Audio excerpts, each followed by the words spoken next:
People disappear in the Pacific Northwest every year. What you're about to hear isn't folklore. These are documented stories from people who walked into the forest and came back changed. I want you to imagine this before anything else. You're deep in a rainforest where the trees are older than recorded history.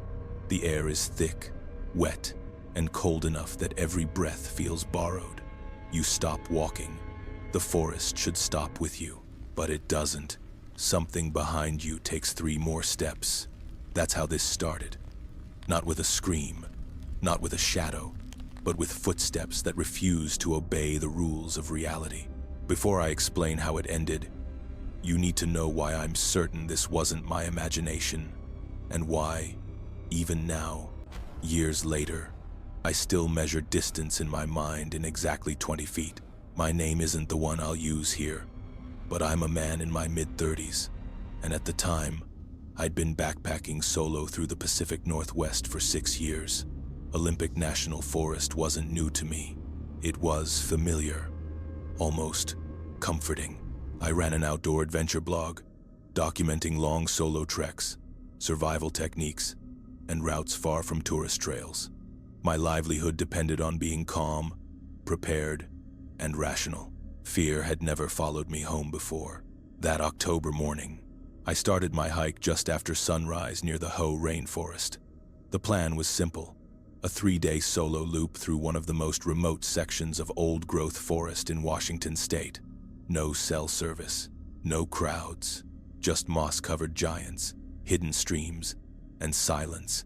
The forest was perfect. Ancient Sitka spruce towered overhead, their branches sagging under thick curtains of moss. The ground was soft with decades of fallen needles. Everything felt alive, but not threatening. I documented the first few hours carefully, light filtering through the canopy, distant water moving over stone. The way sound seemed muted, absorbed by green. Around mid-morning, the temperature dropped fast. That wasn't unusual for autumn, but the speed of it was.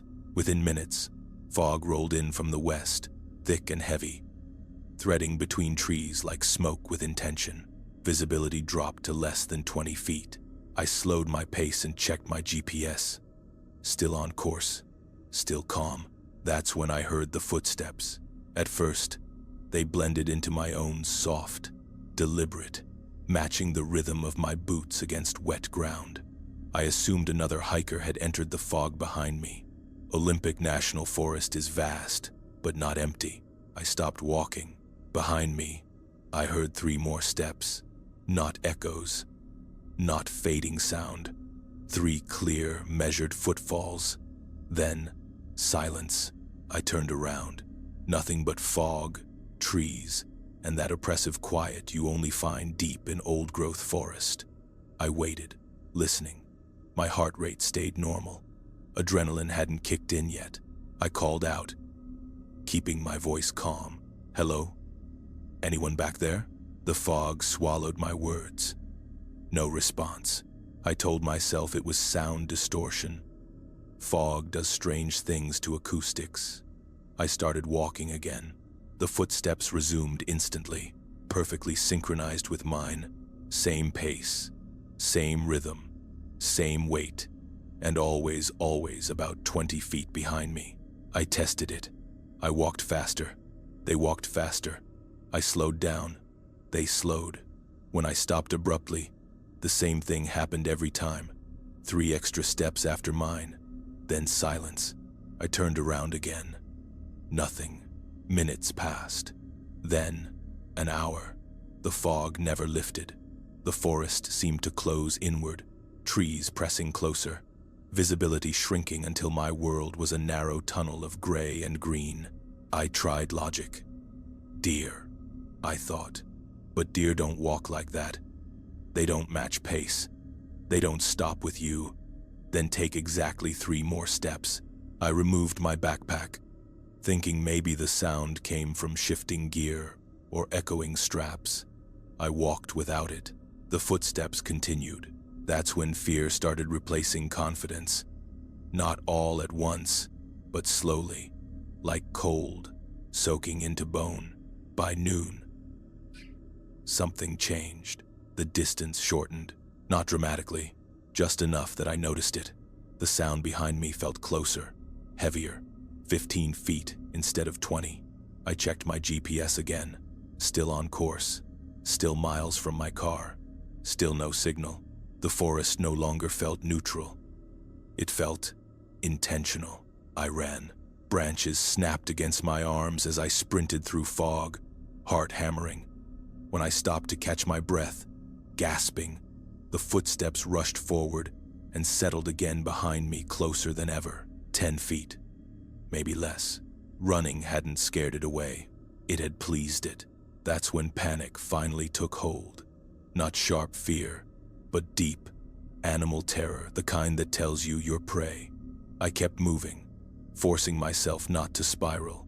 I clutched my walking stick like it could mean something. Around 2 p.m., I reached a small clearing. I stopped completely. 3 steps followed. Then I heard breathing. Wet, slow, close enough that I should have felt breath against my neck. I spun around, raising the stick. For 2 seconds, no more than 2, I saw it. A silhouette, tall and human-shaped, but wrong in proportions. Too tall, too still. Its joints bent at angles that made my eyes slide away when I tried to focus. It wasn't standing like something alive. It was standing like something waiting. Then the fog closed in, and it vanished. I ran. This time, it ran, too. The sound behind me was no longer footsteps, but pursuit, branches breaking. Heavy movement, speed that no human should have maintained for long. I didn't look back. I followed my GPS blindly toward where I'd set up base camp the night before. I reached the campsite in under 20 minutes, a distance that should have taken an hour. My tent stood untouched, supplies undisturbed. The footsteps stopped at the edge of the clearing. I could feel eyes on me. I grabbed my car keys from the bare container, stuffed what I could into my pack, and ran the remaining miles to the trailhead. I expected the sound to resume at any moment. It never did. When I reached my car, shaking so badly I could barely start the engine, I checked the rearview mirror as I pulled onto the Forest Service road. At the trail marker, standing perfectly still in thinning fog, was the silhouette, watching. That was 3 weeks before I finally slept through the night again. I haven't returned to Olympic National Forest. I haven't written about that trip on my blog, but sometimes, late at night, when everything is quiet, I swear I hear footsteps that stop when I stop moving. Always 3 steps too late. If stories like this unsettle you, that's because they're meant to. These are real experiences, from real people who entered places they thought they understood and came back changed. If you want to support this channel and help us continue sharing true horror stories hidden deep in the wilderness, subscribe now and turn on notifications. There are many more stories waiting, and they don't get easier to forget. How do you explain footsteps that never stop even when you do? The first thing I noticed when awareness came back wasn't fear. It was cold. Not the sharp bite of winter cold, but the deep, penetrating chill that settles into your muscles when you've been still for too long. The kind that tells you time has passed without your permission. I was standing in a clearing I didn't recognize, surrounded by trees that felt older, denser, more closed in than anything I remembered hiking through that day. The light was wrong. Late afternoon blue, the kind that comes just before dusk in the mountains. My breath fogged in front of my face, fast and shallow. Even though I couldn't remember exerting myself, I checked my hands first. They were shaking. They were dirty too. Filthy, actually. Soil packed under my fingernails, smeared across my palms like I'd been digging. That didn't make sense. I was still wearing my gloves, heavy winter gloves. I held them up, turning them over slowly. They were perfectly clean. That was the moment fear arrived. My name isn't Cassidy, but for this story, that's what I'll use. I'm a wildlife photographer, and at the time this happened, I'd been working professionally in the Pacific Northwest for over a decade. My specialty was elusive predators, lynx, wolverines, cougars, animals that don't want to be seen, animals that leave evidence without ever leaving themselves. Mount Rainier's eastern slopes were my second home. I knew the ridges, the valleys, the seasonal game trails. I trusted my routines because routines keep you alive in remote wilderness. That February morning had followed every routine perfectly. I parked at the trailhead just after 9 a.m. Clear skies, light snow cover, ideal conditions for setting camera traps. I had permits for a lynx documentation project tied to a larger population study. Everything was planned, logged, and double-checked. The first 3 camera locations went smoothly. No issues, no surprises.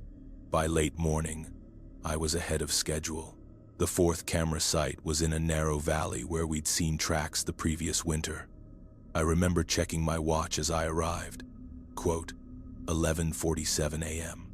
I remember that time clearly because I thought, perfect. I'll be done by 1. I set my backpack down, removed the camera, and began adjusting the mounting bracket on a pine tree at the valley's edge. I placed my watch on a nearby rock so it wouldn't get scratched. That's the last thing I remember doing. The next clear memory was standing in that unfamiliar clearing, freezing, disoriented, with no idea how I'd gotten there. I reached for my pockets, panic rising. My phone was still there. No missed calls, no messages. I unlocked it. 5:52 p.m. 6 hours. 6 entire hours of my life had vanished without leaving even a fragment behind. No dreamlike haze, no partial recall, just a clean, brutal gap. I pulled out my GPS unit with trembling hands. When the screen loaded, my stomach dropped so hard I thought I might throw up. I was 4.3 miles from where I'd been setting up that camera. 4 miles of rugged terrain, no trail connecting the 2 points. Ridges, valleys, snow patches, terrain that would have required careful navigation even under perfect conditions. How had I walked that far without remembering a single step? I spun slowly in place, scanning the clearing. The ground was marked with strange patterns in the snow, like something heavy had been dragged in circles. The trees here were older, twisted, their bark carved with symbols I didn't recognize. And then I saw my equipment, all 5 trail cameras, my personal camera, extra batteries, mounting hardware. They were arranged around me, not scattered, not dropped, arranged. A perfect circle, each camera placed at equal distance from the center where I stood. All of them pointed inward, all of them aimed directly at me. My breathing became shallow and fast. This wasn't accidental. This wasn't the result of a fall or confusion or a medical episode.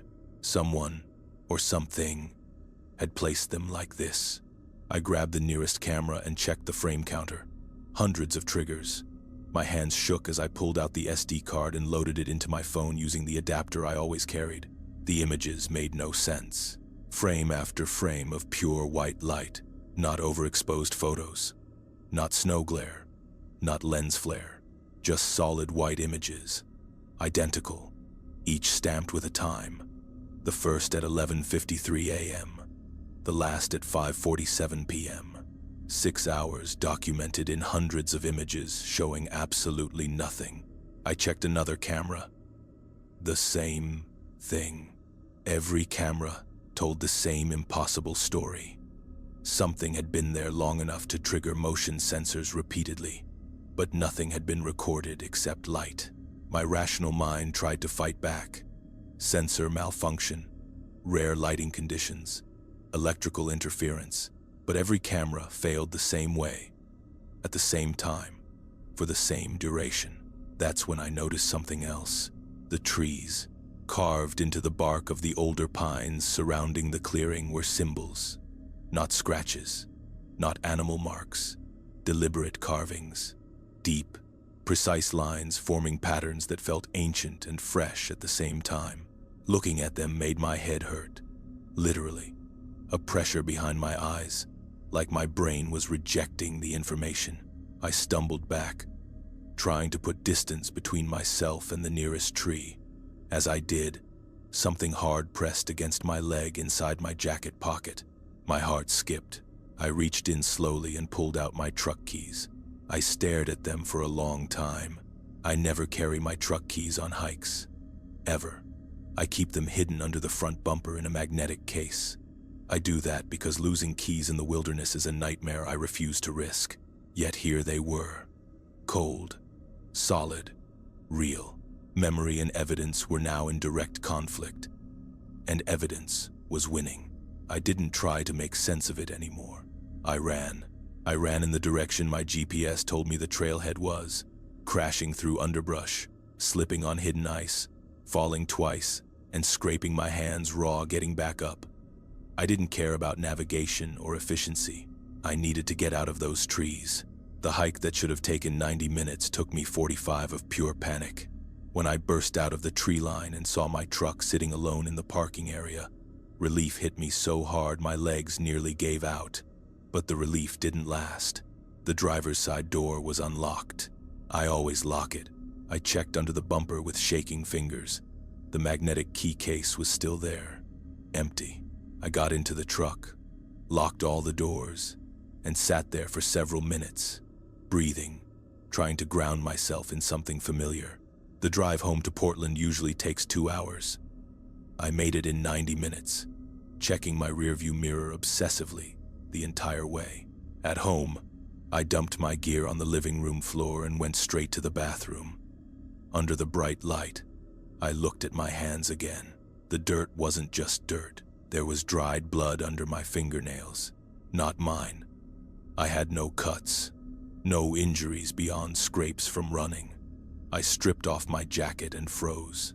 Blood stains marked the back of it, smears along the right shoulder and down the spine. Not heavy bleeding, just enough to prove contact. I should have called the police. I know that now. I should have reported everything, but what would I have said? I lost 6 hours. I woke up miles away. My equipment was arranged in a circle. My cameras recorded nothing but light. I have blood on my jacket, and no memory of earning it. They would have thought I was unstable, so I did nothing. I cleaned my hands. I shoved the jacket into the back of my closet and closed the door. That was 4 months ago. I haven't returned to Mount Rainier's eastern slopes. I haven't set another camera trap since that day. The project reassigned my territory to someone else. I told them I was overbooked. Sometimes late at night, I pull up those images on my computer. Hundreds of white frames. If I stare long enough, I swear I can almost see shapes in the light. Tall shapes. Human, but not quite. Standing in a circle, watching. The jacket is still in my closet. I haven't opened that door in weeks, because every time I walk past it, I feel a pull, a quiet certainty that those 6 hours aren't gone. They're just waiting for me to remember them. What would you do if time erased 6 hours of your life? The whistling started before we saw the cave. That detail matters, because if I hadn't heard it first, if we just stumbled onto an undocumented cave entrance in the forest, I might have convinced myself later that curiosity alone led us inside. But the sound came first. A clear, steady melody drifting through the trees. Cheerful in a way that didn't belong where we were. I'm a geology graduate student, and at the time this happened, cave exploration was more than a hobby for me. It was how I learned to read the earth. I'd spent 4 years studying subterranean systems, always with proper equipment, and always with people I trusted. That afternoon in Gifford Pinchot National Forest, I was hiking with 2 close friends from our university caving club. I'll call them Mira and Joel. Same genders, different names. We'd explored dozens of caves together. We trusted each other with our lives, which is why we all made the same mistake. It was late April, one of those rare, perfect days in the Pacific Northwest. Sunlight filtered through evergreens, wildflowers dotted the trail, and finals week stress felt far away. We weren't even looking for caves. This was supposed to be a simple day hike, a mental reset before exams. We'd been walking for about 2 hours when Joel stopped suddenly and pointed off the trail. "There," he said. About 50 yards away, partially hidden by ferns and fallen logs, was a shallow depression in the ground. Not a sinkhole exactly, but close enough to trigger my instincts. The ground sloped inward at an angle that didn't match natural erosion. We approached out of curiosity. What we found made my pulse spike. A cave entrance, roughly 4 feet wide and 6 feet tall, its opening masked by decades of vegetation. The rock around it showed classic limestone features, smooth curves, mineral streaks, stability that suggested an old, well-established system. I pulled out my phone immediately and checked every cave registry and geological survey map I had downloaded. Nothing. This cave wasn't documented anywhere. "We should come back with full gear," Mira said. She was always the cautious one. "Rope, backup lights, time to plan." She was right. But Joel and I were already peering inside, headlamps cutting into the darkness. The air spilling out of the entrance was cool and damp, carrying that unmistakable mineral smell every caver recognizes. "Just a quick look," I said. "We map the entrance and come back next week." Those were the exact words. The entrance tunnel sloped downward gently, wide enough to walk without crouching. The walls were solid limestone, etched with beautiful natural formations that told a story thousands of years old. Everything about it looked stable, safe, almost welcoming. After about 30 feet, the tunnel opened into a larger chamber. Our headlamps couldn't reach the ceiling. The air was still, heavy in that way caves get when they've never known airflow. We spent about 20 minutes there, taking photos, making rough sketches. Everything felt normal. Textbook. That's when we heard the whistling again. Clear, melodic, human. It echoed through the chamber, bouncing off stone in a way that made direction hard to pinpoint, but it was definitely coming from deeper in the system. "Hello," Joel called out. The whistling stopped for maybe 3 seconds.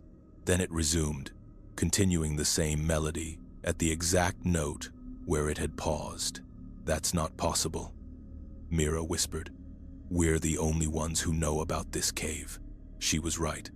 This place wasn't on any map. No signage, no records, no obvious secondary entrances we'd noticed. Yet someone was deeper inside, casually whistling like they were on a pleasant afternoon walk. We should have left. Every instinct should have screamed at us to turn around, to respect the unknown. But curiosity is powerful, especially when wrapped in logic. We convinced ourselves there had to be an explanation, another entrance, another group that found the cave years ago and never reported it. We followed the sound. The passage narrowed as we went deeper, forcing us to squeeze through sections where the walls pressed close on both sides. The whistling stayed ahead of us, always clear enough to follow, never getting closer, never fading. 10 minutes passed, then more. The melody never changed, never paused for breath, never wavered. "That's what bothers me," I said quietly, checking my rough mapping. "We should have caught up by now." Joel suggested we move faster. We picked up our pace through the wider sections, boots scraping stone. The whistling adjusted perfectly, maintaining its distance. We slowed to catch our breath. The whistling slowed too. That's when the wrongness settled in, not fear yet, but something colder, a realization that whatever we were following wasn't reacting to us. It was pacing us. We entered a massive chamber, the largest we'd seen so far. Our headlamps couldn't illuminate the far walls or ceiling. The darkness felt vast, swallowing sound. And in the center of that chamber was a campsite, a tent, a sleeping bag, a backpack, a small camp stove, everything arranged neatly, like someone had just stepped away for a moment. The whistling stopped the instant we entered. Mira approached the tent cautiously. "Hello? Is anyone here?" No response. The silence pressed down on us, broken only by the distant drip of water and our breathing. I reached out and touched the sleeping bag. My hand came away coated in dust, not a light layer. Thick dust, years of accumulation. I opened the backpack. Inside were food packages, gear, supplies. The expiration date stopped me cold. Early 1990 seconds. 30 years old. That can't be right, Joel said, examining the tent. This stuff looks almost new. He was right. The fabric wasn't degraded. The metal wasn't rusted.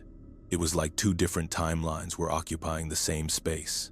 New gear, ancient dust, expired food. That's when we heard our voices, coming from a tunnel on the far side of the chamber. Not echoes, recordings. Joel's voice, clear and unmistakable. Guys, this goes way deeper than I expected. Mira's voice. That's impossible. We're the only ones who know about this cave. My voice. We should have caught up by now. The exact conversation we'd had 10 minutes earlier played back to us, word for word, tone for tone. We stood frozen, listening to ourselves talk from the recent past. What does that mean?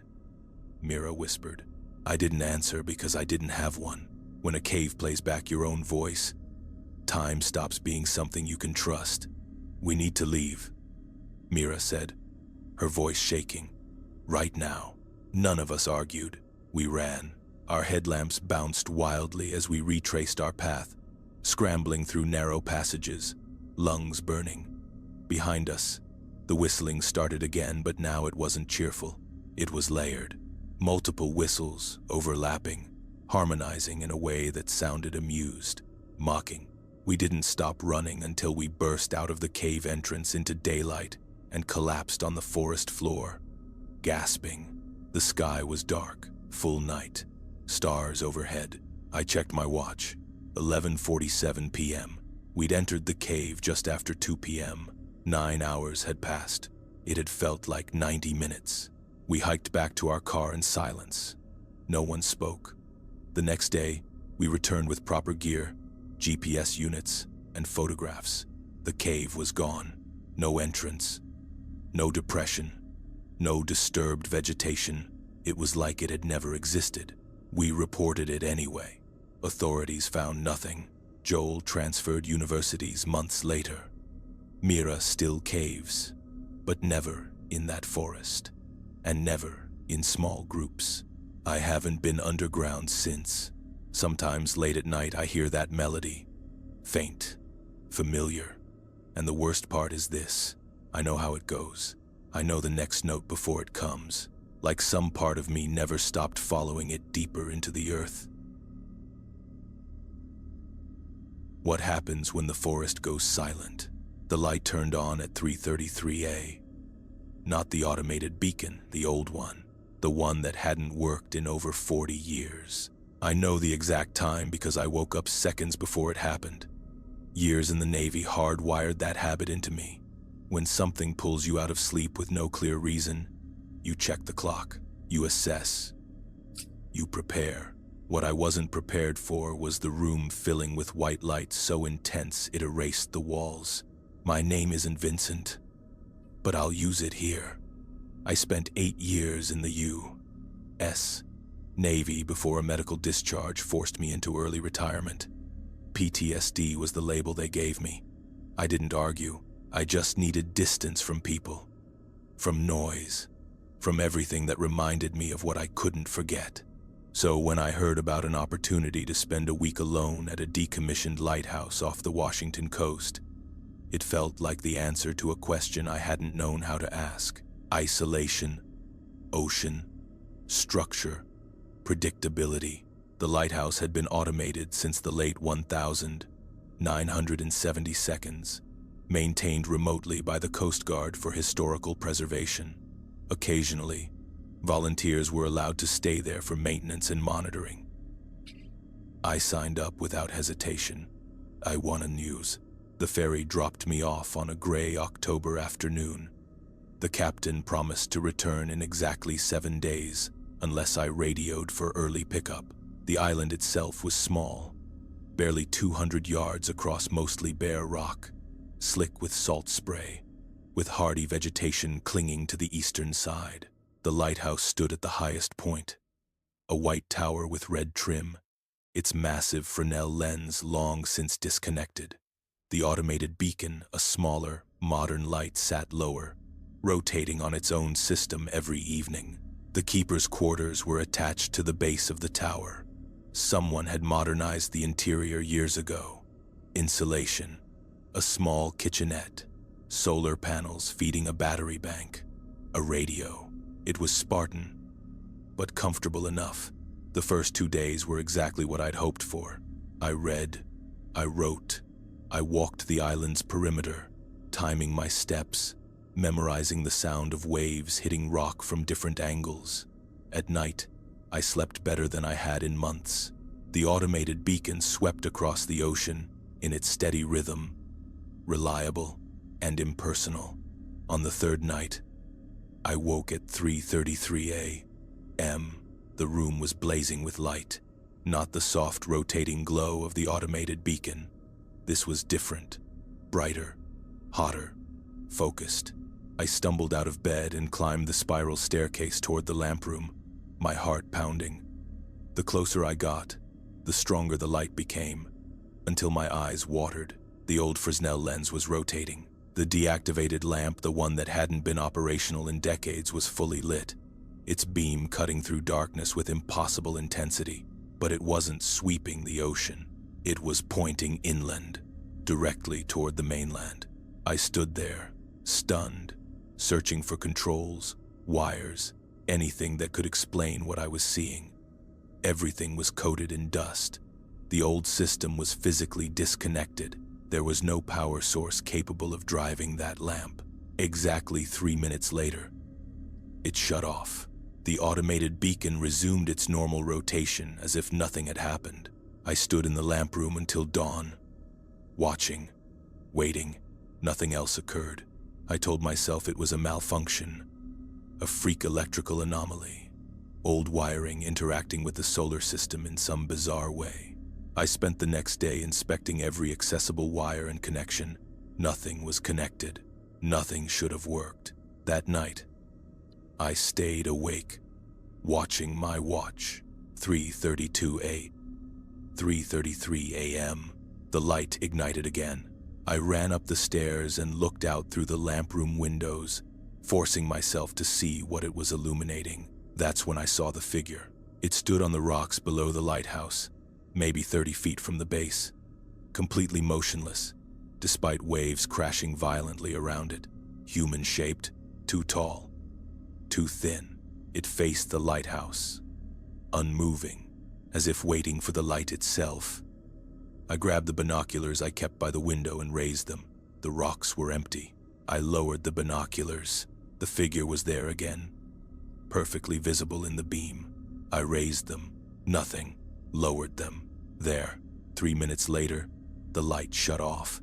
The figure vanished with it. I didn't sleep. At dawn, I climbed down to the rocks where I'd seen it standing. There was nothing there. No footprints. No disturbance. Just wet stone and tide pools. But there was a smell. Rotting seaweed mixed with metal, concentrated in one spot the size of a person standing still. Back inside, desperate for context, I searched through the storage closets. That's where I found the journal, a water-stained notebook tucked behind old nautical charts. The cover read, 1982 maintenance log. The entries started normally: weather notes, routine checks. Then, the tone shifted. The light activated on its own last night, 3:33 a.m., pointing inland. I checked every system. This shouldn't be possible. 2 days later, it happened again. I saw something on the rocks when the light was on. It disappears when the light shuts off. The entries became frantic. It's closer now. The smell is stronger. It doesn't move. The final entry was barely legible. The pen pressed so hard it tore the paper. It's at the door. The light won't stay off. It wants me to see. The journal ended there. I searched for records of the keeper named in the log. Nothing. According to official Coast Guard records, the lighthouse had been fully automated since 1978. No one should have been there in 1982. The fourth night, I tried to stay awake, but exhaustion won. I woke again at 3:33 a.m. This time, I didn't climb the stairs. I looked out the window. The figure stood at the base of the tower, right outside the door. Its hand was raised, pale and waterlogged, as if about to knock. I watched the full 3 minutes. It never moved. When the light shut off, I heard something from the other side of the door, a soft, wet, dragging sound. The sixth night, I didn't sleep at all. When the light came on, I didn't look outside, but I heard footsteps, wet footsteps circling the base of the lighthouse. Over and over, patient. At 4:15 a.m., I must have dozed off. I woke to cold, bone-deep cold. The smell was overwhelming. The door stood open. The lock and bolt were still engaged. Wet footprints led from the doorway toward the spiral staircase. I called for emergency extraction immediately. While I waited, I forced myself to look up the stairs. The footprints ended in the lamp room. Something was waiting up there. The boat arrived 2 hours later. I didn't look back at the lighthouse. The Coast Guard found nothing. No footprints, no water damage, no journal. But I still wake up every night at 3:33 a.m. And sometimes, when I look out my apartment window in the city, I see a tall figure standing perfectly still on the street below, always the same distance away, right where the door would be. At exactly 2 p.m., the forest stopped breathing. That's the only way I can describe it. Not that the sounds faded, not that animals moved away, but that the entire ecosystem shut down at once, as if someone had reached into the mountains of the Cascade Range and flipped a switch labeled life. My name isn't Elena, but I'll use it here. I'm a forest ecologist. For 7 years, my work focused on wildlife population dynamics in old-growth ecosystems, how animals move, how forests respond to stress, how balance is maintained over time. I believed deeply in data, patterns, and explanations grounded in observable reality. That belief didn't survive the summer I spent at the research station. The station sat deep in the Cascade Mountains, nearly 20 miles from the nearest road, accessible only by a narrow hiking trail. It was intentionally isolated. That's what made it valuable for long-term studies of undisturbed ecosystems. There were 4 of us on that rotation. Myself as lead researcher, Marcus handling data analysis, Sienna managing the camera trap network, and Kai focusing on plant-animal interactions. We'd worked together before. We trusted each other. That mattered more than any equipment we brought with us. The first 3 days were textbook perfect.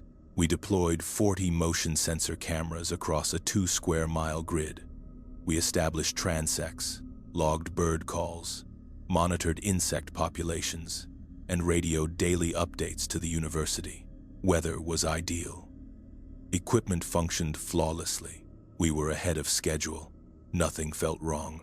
On the morning of day 4, we split up to check different survey points. I returned to the station around noon to begin data entry.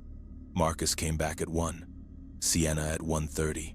Kai arrived just before 2, complaining about a steep transect and joking about how he was never volunteering for that section again. We were sitting at the work table, comparing notes and eating lunch when it happened. Marcus glanced at his watch and said, "All right, let's start the afternoon session." At that exact moment, 2 p.m., everything went silent. Not gradually, instantly. Birdsong cut off mid-note. Insects vanished mid-buzz. The faint wind moving through the canopy stopped as if the air itself had solidified. The silence was absolute. I could hear my heartbeat. My breathing sounded wrong, too loud, too sharp, like it didn't belong in the space anymore. "What just happened?" Sienna whispered. Even her whisper felt intrusive. like it violated some new rule of the environment. We waited. 1 minute, 2, 5. The silence didn't break. No birds took flight. No squirrels chattered. No distant river noise. Nothing. Forests don't do that. In all my years of field work, I'd never experienced true silence in a living ecosystem. There is always something, always movement, always sound. This felt like death without decay. Kai was the first to suggest we go outside. We stepped into the clearing cautiously. The sun still shone. The trees stood frozen. Leaves hung motionless in the airless canopy. It looked like a photograph. No insects, Sienna said, kneeling by the research garden. Nothing on the flowers. Marcus scanned the tree line with binoculars. No birds. Anywhere. I checked the weather station. All instruments were functioning normally. No pressure drop. No temperature anomaly. No seismic activity. Then Kai called out. We ran to the edge of the clearing where he stood, staring at something on the ground. Our cameras, all 40 of them, they were stacked neatly at the forest's edge, lenses facing directly toward the research station. Some of those cameras had been deployed 3 miles away, mounted high in trees, secured with locking brackets. This is impossible, Marcus said. Sienna checked the timestamps. They were moved within the last hour. We were all here. That's when we noticed the trees. Every tree within roughly 100-yard radius of the station had marks carved into the bark. 4 parallel gouges, deliberate and evenly spaced, exactly 7 feet from the ground. They formed a perfect circle around the clearing. I knew those trees. I'd walked that perimeter at dawn. The bark had been untouched. My mouth went dry. Then we heard it, a child crying. The sound came from the forest to the north, about 100 yards away. There are no children out here, Kai said, his voice shaking. The nearest town is... I know, I said. I know. The crying moved, not closer, not farther. It circled the clearing, north, east, south, west, maintaining the same distance, following the marked trees. It's walking the circle, Sienna whispered. The crying made 3 complete circuits. No birds reacted. No animals fled. The forest remained unnaturally silent, as if it was holding its breath. Marcus tried the radio. Static. The radio worked. We could hear ourselves, but no one answered. Not the university, not emergency services, not even distant chatter. It was like the rest of the world had been muted. At exactly 5 p.m., sound returned. Birds exploded into song. Insects resumed their buzzing. Wind rushed through the canopy. The sudden noise felt violent after hours of silence. We didn't wait. We packed essential gear and left everything else behind. None of us wanted to stay the night. We hiked 20 miles through the dark, driven by adrenaline and fear, reaching the trailhead just before dawn. A Forest Service ranger picked us up. We told him there'd been an equipment emergency. 2 days later, the university sent a team to investigate. They found nothing. The station was intact. The cameras were back in their original locations. The food supplies were inside the locked storage shed. The tree bark was smooth, no marks, no scars. The camera footage showed 3 hours of complete darkness, as if every lens had been covered at once. 2 weeks later, the research station burned down. The fire was intense enough to consume the entire structure but didn't spread to the surrounding forest. In the ashes, investigators found 40 melted camera lenses fused together in a single pile. All pointed toward where the center of the station had been. I don't do fieldwork anymore. None of us do. Sometimes around 2 p.m., everything goes quiet for just a second, and I hear a child crying, circling somewhere I can't see. I saw him before the sun came up. That alone wasn't strange. I've been bow hunting in the Pacific Northwest for over 25 years, and if there's one thing you learn early, it's how to notice movement before light makes it obvious. Shapes, silhouettes, Changes in the way the forest holds still, those details keep you alive out there. What was strange was that I recognized him instantly. My name isn't Alexander. I'll use that instead. Bow hunting has never been just a sport for me. It's a ritual, a way of slowing time down, of matching your breathing to the forest, instead of forcing the forest to bend around you. I hunt alone, always have.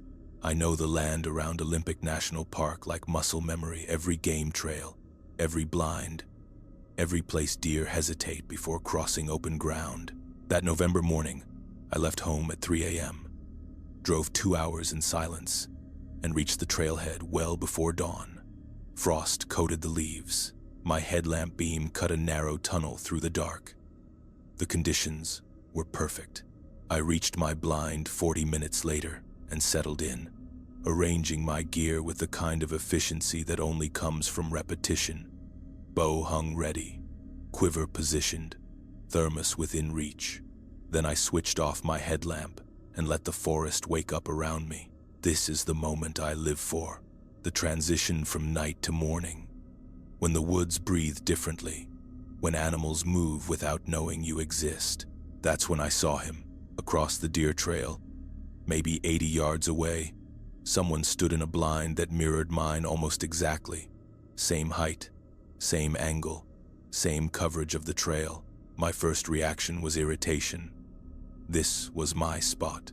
I'd never seen another hunter this deep in, let alone positioned perfectly opposite me.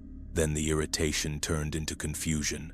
He was wearing the same camouflage pattern I was. Same brand, same cut. His bow was the same model as mine. Same pack, same gloves. As the light improved, my unease grew. I reached slowly for my binoculars. At the exact same moment, he did too. Not a fraction of a second later. Not reacting to me. Simultaneous. I froze. He froze. I told myself it was coincidence. Two hunters, moving in sync. It happens. I lifted the binoculars. So did he. I lowered them. He lowered his. I raised my left hand slightly. He raised his left hand. The synchronization was perfect. No delay. No mirroring lag. It felt less like watching someone copy me, and more like watching someone who already knew what I was about to do. My heartbeat thudded in my ears. I tried random movements, scratched my nose. He scratched his, shifted my weight. He shifted his, reached for my thermos. He did the same. This wasn't imitation. This was anticipation. I studied him through the binoculars, trying to see his face. Every time I focused where his face should be, something interfered. A branch, a shadow, a slight turn of his head at the exact wrong moment. I could see everything else clearly, his hands, his gear, the tension in his posture. Then he did something I hadn't done. He raised his hand in greeting, a slow, deliberate wave. And that's when I saw the ring. On his left hand, third finger, catching the early morning light. My grandfather's ring. I looked down at my own hand. The silver band with the small turquoise stone sat exactly where it always had, worn smooth from decades of use before it ever came to me. I looked back through the binoculars. The ring was identical. Same scratches, same patina, same slight bend in the band. My mouth went dry. This wasn't a prank. No one could replicate that ring down to its wear patterns, and no one could predict my movements with that kind of precision. I stood up. He didn't move. Still waving. I packed my gear quickly, no longer caring about noise or stealth. My hands shook as I slung my pack over my shoulder. The figure across the clearing never lowered his hand. I backed away, keeping my eyes on him, retreating step by careful step until trees blocked my view. Only then did I turn and walk fast, faster than was smart, back toward the main trail. 5 minutes later, I looked back. The clearing was empty. Relief hit me like a wave, followed immediately by something worse. If he wasn't there anymore, where was he? I reached the main trail and followed it toward the trailhead, forcing myself not to run. The forest felt normal again. Birds chattered. A squirrel scolded me from a branch. Then I saw the tracks. Boot prints in a muddy section of trail. My boot prints. Same tread pattern. Same wear on the right heel.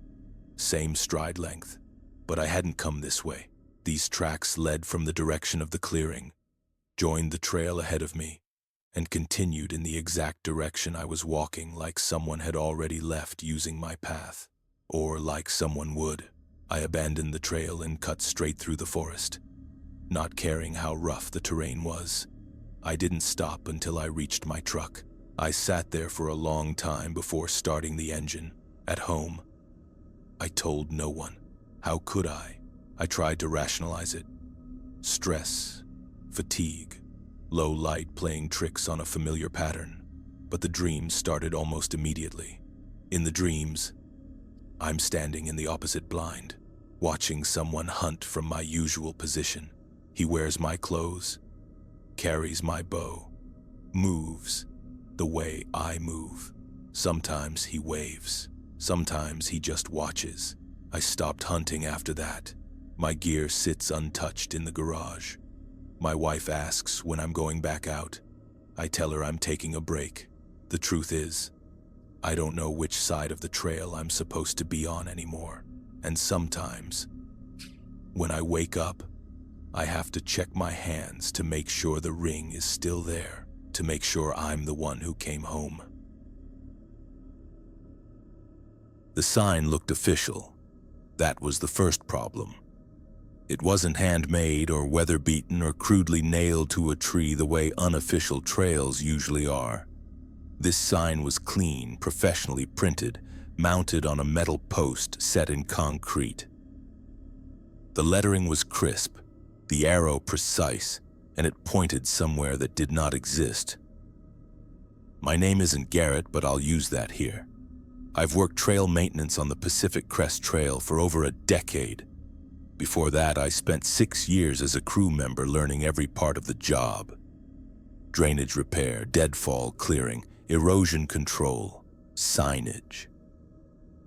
I know the PCT better than most people know their own neighborhoods. That's why what we found that spring morning shouldn't have been possible. I was leading a crew of 5 in northern Washington, about 40 miles south of the Canadian border. Winter storms had brought down a massive old-growth cedar across the trail, and we were 4 days into clearing damage along a remote section of the PCT. The crew was solid. Bridget and Liam had 8 years of experience each. Nora was in her 3rd season and sharp. Wyatt was new but strong, eager and careful, exactly what you want in a rookie. Around 11 a.m., as we were marking cut lines on the fallen cedar, Bridget called out from farther up the trail. "Hey, can you come look at this?" Her voice didn't sound alarmed, just confused. I walked toward her and saw it immediately, a trail branching west off the PCT. A real trail, cleared, maintained, wide enough for steady foot traffic, and a sign, Mirror Lake, 2.3 miles, Echo Point, 4.7 miles. My stomach dropped. There was no Mirror Lake here. No Echo Point, no side trail, not now, not ever. "That's not on the maps," Bridget said, already checking her GPS. "There's nothing registered here." The rest of the crew gathered behind us. Liam crouched to examine the ground. "Garrett," he said slowly, "you need to see these tracks." The trail surface was packed with footprints, dozens of them, all moving in the same direction, all evenly spaced, all single file, as if a large group had walked through in perfect order, one behind the other. "How many people?" Wyatt asked. "At least 30, Liam said. "Maybe more? Recent, too. A day or two old?" That didn't make sense. We hadn't seen another person in 4 days. And no group that size could move through this area without permits, coordination, and someone noticing. Protocol said we should mark the location, report it, and continue our work. Instead, I made a decision I still replay in my head. 200 yards, I said. We walk 200 yards, see where it leads, then we come back. No one argued. The trail was wrong, too well built, better drained than sections of the PCT itself. Whoever constructed it knew exactly what they were doing. After about 5 minutes, we found the campsite, a small clearing just off the trail, a canvas tent, a fire ring with carefully placed stones, cooking equipment, packs, supplies. The ashes were still warm, but the gear didn't belong to this century. Cast iron cookware, tin containers, food packaging with designs that looked decades old, no modern labels, no barcodes. Nora picked up a can and turned it over. Expiration date says June 1962. That's when Wyatt screamed. We spun around. He stood farther down the trail, rigid, staring at something none of us could see. Then he went silent. Wyatt didn't fall, didn't move, didn't blink. He just stood there. We ran to him. Wyatt, hey, what did you see? Nothing. His eyes were open but empty. No tracking. No reaction when I grabbed his shoulders, when Bridget waved a hand in front of his face. It was like his mind had stepped away and locked the door behind it. I looked down the trail. Nothing. Just trees. Just the path continuing into forest. We need to get him out of here, I said. Wyatt wouldn't walk. Liam and I lifted him under the arms while Bridget and Nora supported his legs. He was dead weight, heavy in a way that felt wrong, like he wasn't helping his body exist anymore. The hike back to the PCT took forever. We called for emergency evacuation as soon as we reached a satellite phone signal. A helicopter extracted us from a clearing 3 miles away. Wyatt remained unresponsive the entire time. In the hospital, doctors found nothing physically wrong. No brain injury, no stroke, no signs of trauma. 3 days later, he spoke. They're still walking. That's all he said. He repeated it once, clearly, then fell silent again. Wyatt is still institutionalized. The Forest Service investigated 3 days after our evacuation. They found the fallen cedar. They found no side trail, no sign, no footprints, no campsite. Bridget's camera, she'd taken photos of the sign and the camp, showed corrupted files, static, timestamps with no images. A few weeks later, a Forest Service official contacted me privately. He brought old maps. The trail you described was decommissioned in 1963, he said. Echo Lake Trail. Large hiking group went missing, never found, trail erased. I've been back to that spot 17 times. Sometimes there's nothing there. Sometimes the trail is back. The footprints always lead in. And last time, someone had added a marker where Wyatt froze. A small pile of stones. Carved into the top stone was his name. Wyatt. The salmon were swimming the wrong way. I noticed it at dusk, standing on the observation platform with my clipboard tucked under one arm, doing the same count I'd done dozens of times before. Chinook should have been pushing upstream, bodies cutting against the current with that stubborn, ancient determination that defines their entire existence. Instead, every fish I could see was moving downstream, not drifting, not confused, swimming with purpose. My name isn't EA, but I'll use that here. I was a fisheries biologist specializing in Pacific salmon population dynamics. My master's research focused on spawning behavior, timing, movement, environmental triggers. I knew these fish better than most people knew their own neighborhoods. Salmon do not do this. Their biology doesn't allow it. Once the spawning run begins, hormones drive them upstream so relentlessly that they will destroy their own bodies rather than turn back. Yet here they were, hundreds of them, moving in the opposite direction like they were answering a call I couldn't hear. The observation station sat on a remote river in the North Cascades, accessible only by a long hike. It was designed for solo shifts during peak runs. I'd worked this station a dozen times before. I loved it. Quiet, focused, meaningful. That evening, the river ran high from recent rains. Cold, clear, perfect conditions. I double-checked my equipment. The underwater cameras were functioning. Water temperature was within expected range. No chemical anomalies, no seismic activity. The fish kept going downstream. I waded into the shallows to get a closer look, water seeping into my waders, cold biting through the layers. I needed to understand what I was seeing. This wasn't just unusual, it was impossible. The further I stepped in, the stronger the pull became. Not the current. Something else. A compulsion, sudden and overwhelming, like a physical need as urgent as breathing. I had to follow them. That realization scared me more than anything else. I was aware dimly that this was dangerous. I was alone. The water was fast. No one knew exactly where I was at that moment. But the need drowned out every warning. I don't remember deciding to move deeper. One moment I was chest deep in the river watching salmon glide past me in their impossible migration.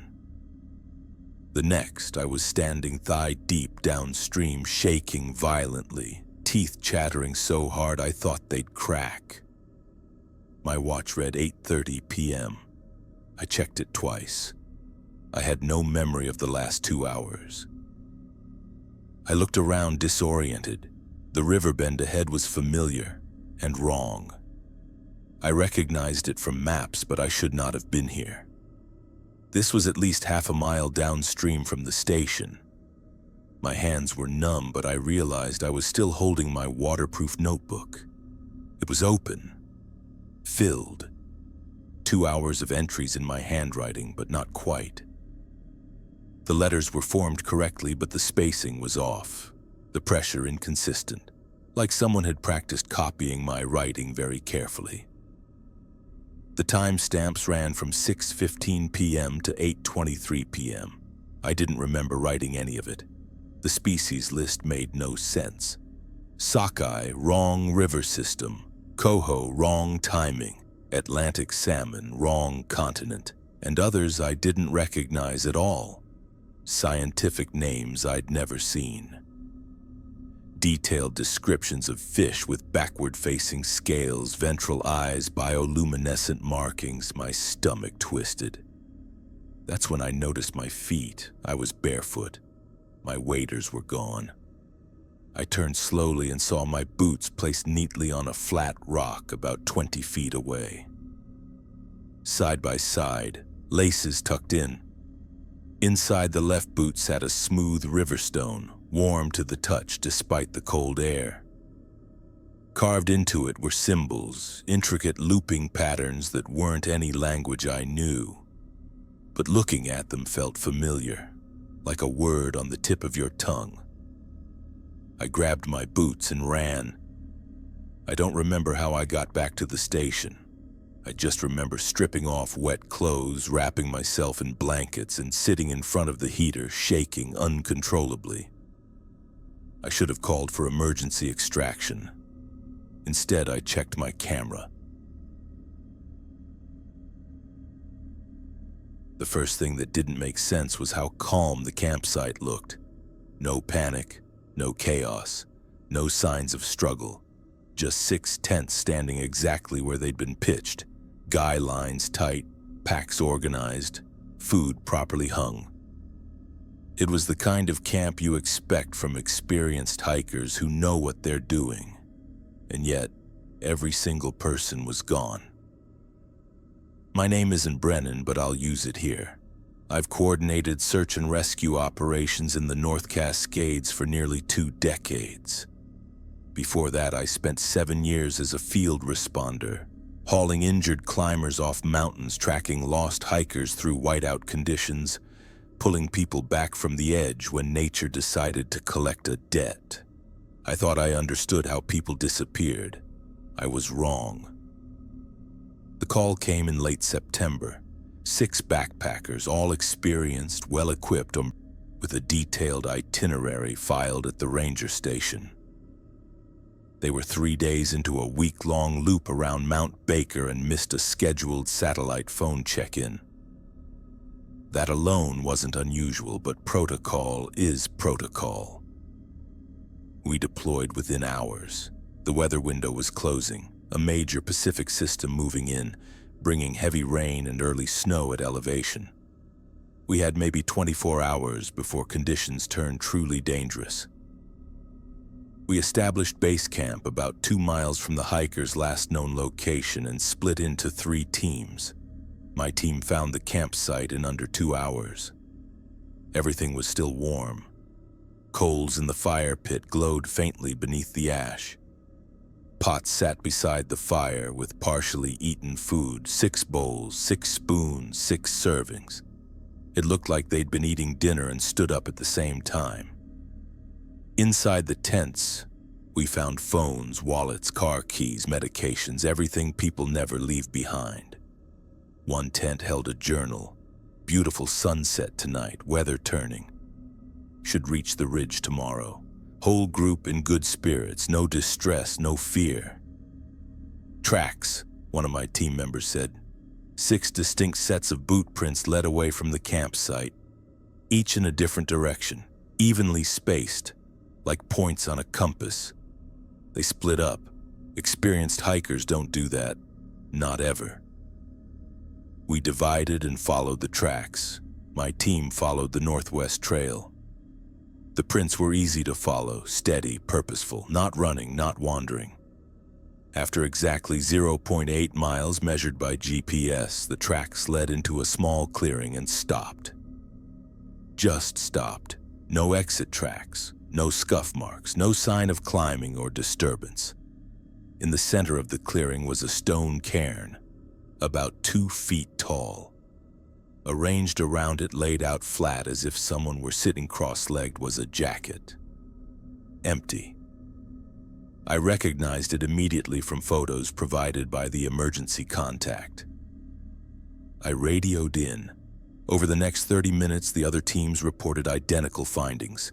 6 clearings, each exactly 0.8 miles from the campsite, each with a stone cairn, each with 1 jacket positioned the same way. No bodies, no tracks leaving, nothing. As night fell, we regrouped at the campsite. That's when we heard the voices. Help! We're lost. Can anyone hear us? They came from 6 different directions all at once. The voices sounded wrong, flat, distorted, like recordings played through bad speakers. I tried to respond over the radio. This is search and rescue. We hear you. Move toward our lights. The voices didn't react. They repeated the same phrases. Then our radios picked up something else. Voices we didn't recognize, conversations we weren't part of. The clearing protocol is complete. 6 participants confirmed. Arrangement satisfactory. I demanded identification, no response. At 3 a.m., the voices stopped. At dawn, one of the hikers walked into our camp. She was dehydrated, hypothermic, but alive. Her name was Paige. She drank water, stared past us, and said, "We followed the suggestion." "What suggestion?" I asked. "We waited as instructed," she said. "I was chosen to return." Chosen by who? She wouldn't say. The search continued for 2 weeks. We found nothing else. 5 hikers were declared missing. The official report cited disorientation and exposure. A month later, I received a letter. No return address. Inside was a single sheet of paper with GPS coordinates. I went there on my next day off. It was another clearing. Stone cairn, jacket. This one older, weathered. Since then, I've received 12 more letters. Each leads to a clearing. They form a spiral across Washington and Oregon. Last week, I visited one near Mount Baker again. There were 2 jackets at the cairn. One of them was mine, hanging in my closet at home, still there. So now I know. Eventually, I'll receive coordinates that lead to a clearing 0.8 miles from wherever I am. And when I do, I'll follow the suggestion. Wait as instructed, because some people don't get lost. Some people are called.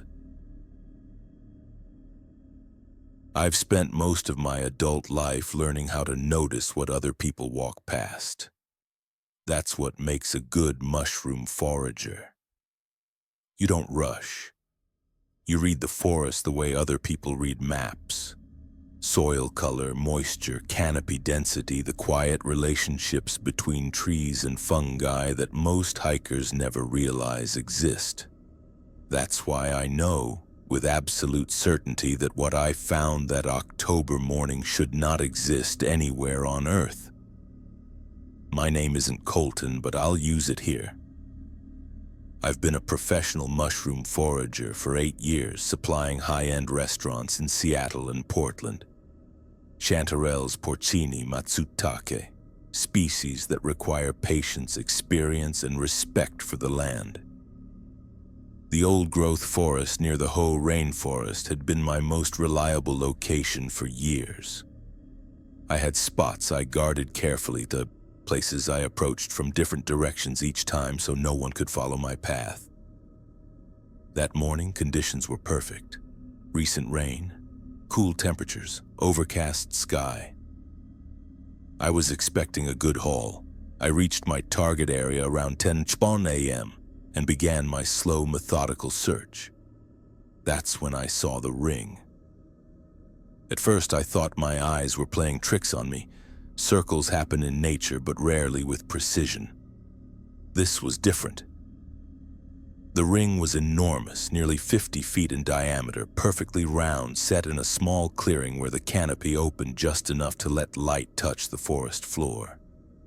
And the mushrooms inside it were unlike anything I'd ever seen. The caps were massive, some the size of dinner plates. Their colors shifted as I looked at them, purple to green to gold, like oil on water. The gills underneath weren't organic or chaotic, they were geometric, mathematical. I pulled out my field guide. Nothing matched. I checked my phone, scrolling through databases of rare and undocumented species. Nothing even close. Every instinct told me to leave. Every professional instinct told me this was the discovery of a lifetime. I stepped into the ring. The silence hit instantly. Not a gradual hush. A hard stop. Birds gone, wind gone. My own footsteps sounded muffled, wrong, like sound didn't behave properly here. The air tasted metallic, sharp on my tongue. I checked my phone. 10:17 a.m. I took photos, notes, measurements. I checked the time again. 10:17 a.m. I stared at the screen for a full minute, counting in my head. The numbers didn't change, but the shadows did. They raced across the ground as if hours were passing in seconds. The sun's position shifted dramatically, light sliding through the canopy in ways that made my head ache. Time was moving, just not for me. That's when I noticed the people. They stood beyond the ring, scattered among the trees, maybe 20 of them, maybe more. All motionless, all facing away from me. I called out. My voice sounded flat, distant, like it didn't belong to me. No response. I moved closer, still inside the ring. The first figure wore jeans and a flannel shirt I recognized instantly. My flannel shirt. Not similar. Mine. A specific one I'd owned 3 years ago before replacing it. The next figure wore hiking gear I'd used during my first season foraging.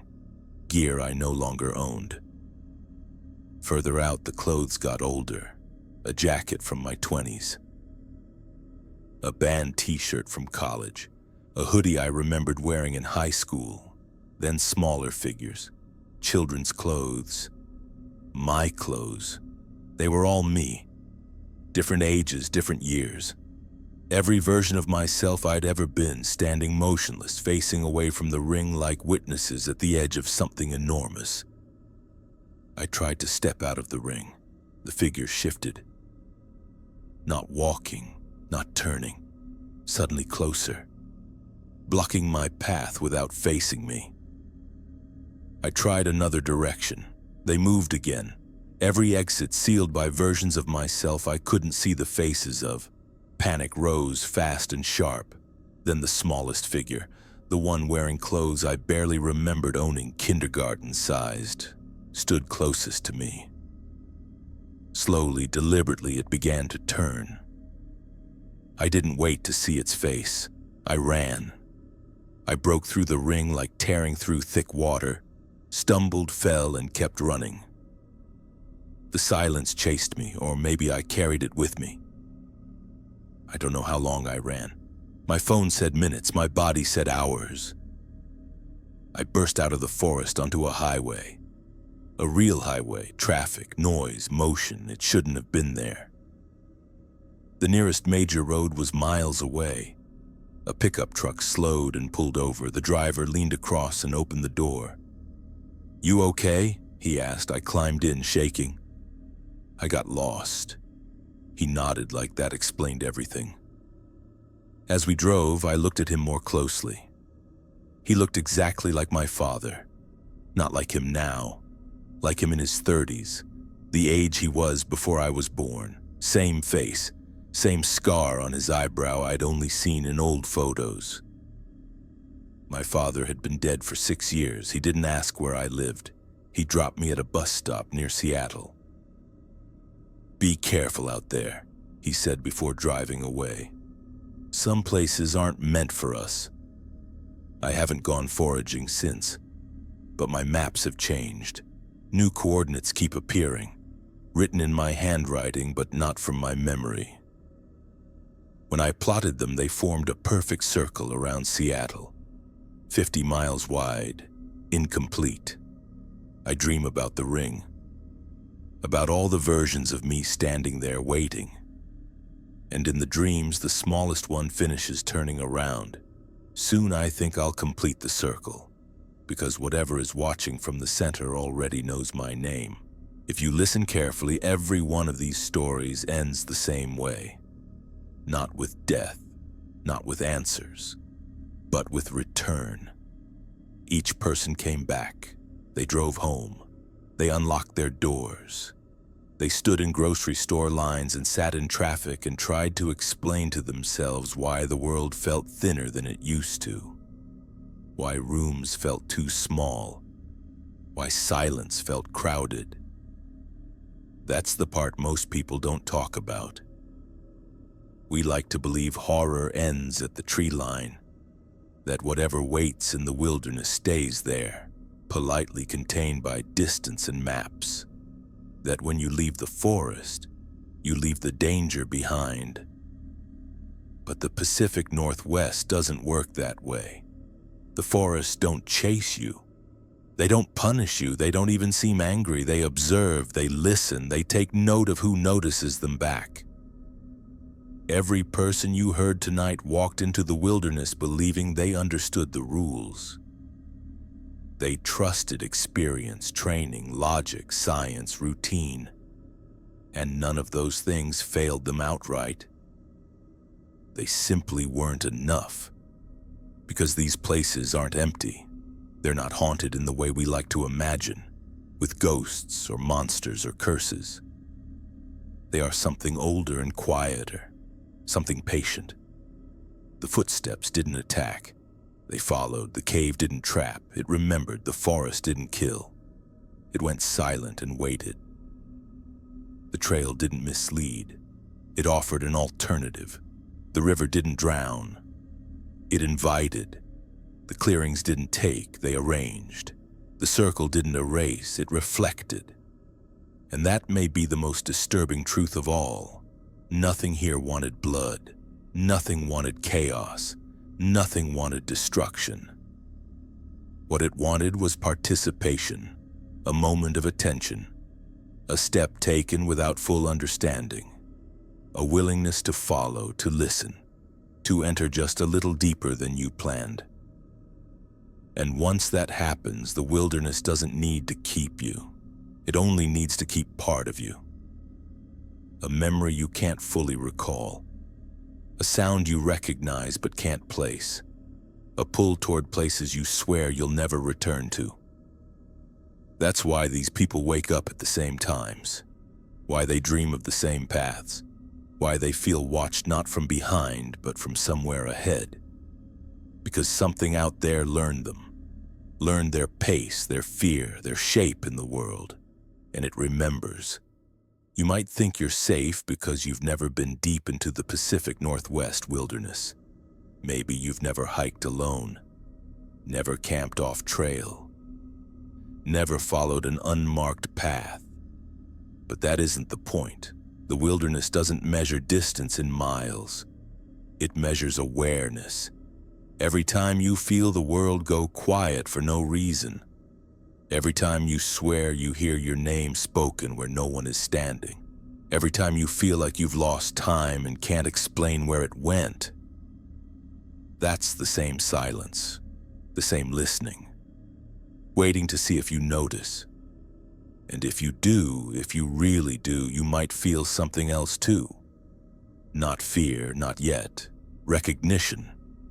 Because the most unsettling idea isn't that something is out there watching us. It's that it always has been. And that occasionally, when conditions are right, fog thick, forest quiet, river high, trail empty, it reaches back, not to take us away, but to remind us that we were never as separate from it as we thought. So if one night you wake up and everything feels too still, if you hear footsteps that don't stop when you do, if the forest ever feels like it's holding its breath, don't panic. Just remember this. Some places don't want to hurt you. They just want to be remembered, and once they remember you, they never forget.